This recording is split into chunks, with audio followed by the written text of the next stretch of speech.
बाबा साहब अम्बेडकर इस देश के अंदर एक पार्टी बनाया था। उस पार्टी का नाम था Republican party of India, RPI। नाम सुना आप लोगों ने? पढ़े लिखे लोग, हमारे बड़े बुजुर्ग लोग याद है ना? बाबा साहब अम्बेडकर की बनाई हुई पार्टी इस देश के अंदर शोषित वंचित समाज के लिए हक अधिकार की लड़ती हुई कभी दिखती थी।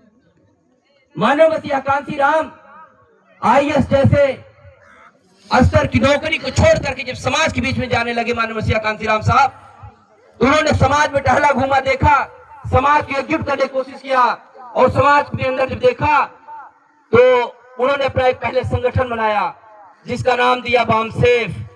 बाद में संगठन बनाया DS4 संगठन को बना करके जिस तरीके से भाई चंद्रशेखर आजाद जी ने समाज के सुख दुख और घटनाओं पे उनके न्याय और के लिए लड़ने का मंच जिस तरीके से भीम आर्मी नाम पे भाई चंद्रशेखर आजाद ने बनाया, उसी तरह मानव मसीहा कांसीराम साहब ने DS4 बना के आंदोलन करने का काम किया था।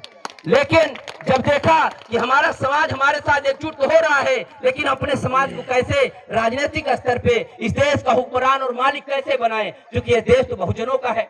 तो मानव साहब के सामने एक चैलेंज था, एक चुनौती थी। उन्होंने देखा, पहले वो RPI के बारे में जानकारी लिए, चूंकि बाबा साहब अम्बेडकर की बनाई हुई पार्टी थी। बाबा साहब अम्बेडकर की बनाई हुई पार्टी के बारे में वो कैसे सोच सकते थे इस पार्टी में रहूं, मैं दूसरी पार्टी बनाऊं।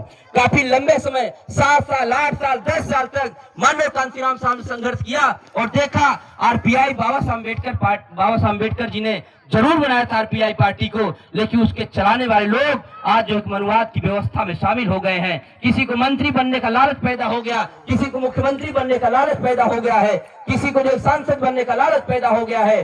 तब मानव साहब कांसीराम साहब